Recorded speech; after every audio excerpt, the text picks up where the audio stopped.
பாப்பாவை ஸ்கூலில் சேர்த்தாலும் இந்த பர்ச்சேஸ் பண்ணுறது மட்டும் முடிஞ்ச பாடு இல்லை. ரெயின் கோட்லாம் வாங்க வேண்டியது, ஏன்னா இங்கே ஓவர் மழையாக இருக்குங்கிறதுனால. அண்ட் ஸ்கூல் பேக்கில் வந்துட்டு பேர்லாம் எழுதிட்டு ஒரு பேண்ட்டி செட், டயப்பர், அப்புறம் ஒரு செட் ஆஃப் ட்ரெஸ்ஸஸுமே வச்சு விட்ருங்கன்ற மாதிரி சொல்லியிருந்தாங்க. ஸோ அதெல்லாம் நைட்டே எடுத்து வச்சாச்சு. காலையிலேயே எந்திக்கிற மாதிரி இருக்குது. ஏன்னா நம்ம ஸ்கூலுக்கு போகும்போதும் வந்துட்டு காலங்காத்தால் 5:30க்கு எந்திக்கோம்னா, நம்ம பிள்ளை ஸ்கூலுக்கு போகும்போதும் நம்ம ஸ்டார்டிங்லேயே 5:30க்கு எந்திக்கிற மாதிரி ஆயிடுச்சு.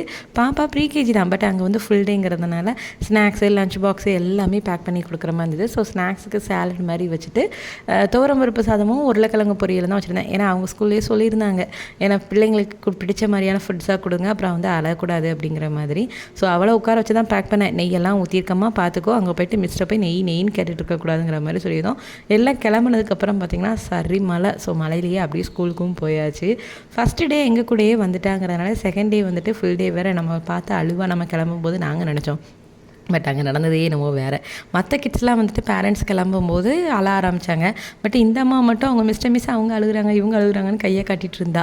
சரி நம்ம கிளம்புவோம் அழுவான்னு சொல்லிட்டு அவள்கிட்ட வந்துட்டு பை சொல்லலாம்னு சொல்லிட்டு பார்த்தோம்னா, அந்த மழையில் நான்லாம் ரொம்ப எக்ஸ்பெக்ட் பண்ணேன், நமக்கே அழுக வந்துடும், பிள்ளை அழுகிறதா பார்த்து என்ன செய்ய போகிறோன்னு தெரியல. ஏன்னா நம்ம கைக்குள்ளே கால்குள்ளே சுற்றிட்டு இருக்கும்ல பிள்ளை, திடீர்னு நமக்கு அது ஒரு மாதிரி வெறுமையாக இருந்த மாதிரி இருக்குமே நம்ம ஃபீல் பண்ணோம்னா, அந்த அம்மா விட்டால் போதுண்டா சாமிங்கிற மாதிரி என்ஜாய் பண்ணிக்கிட்டு இருந்தா. அழுதா எப்போன்னு பார்த்தீங்கன்னா, ஈவினிங் அவளை ரிட்டன் கூப்பிட போகும்போது, இவன் இந்த வேலையெல்லாம் பண்ணுவான்னு தெரிஞ்சு தான் போகும்போதே லாக்டோ சாக்கப்பை வேறு வாங்கியிருந்தோம். ஸ்கூலை விட்டு வரமாட்டேன்னு அழுதா. அப்புறம் அதை கொடுத்து சமாதானப்படுத்தி கூப்பிட்டு வந்தாச்சு. உங்கள் வீட்லலாம் எப்படிங்கிறத கமெண்ட்டில் ஷேர் பண்ணுங்கள்.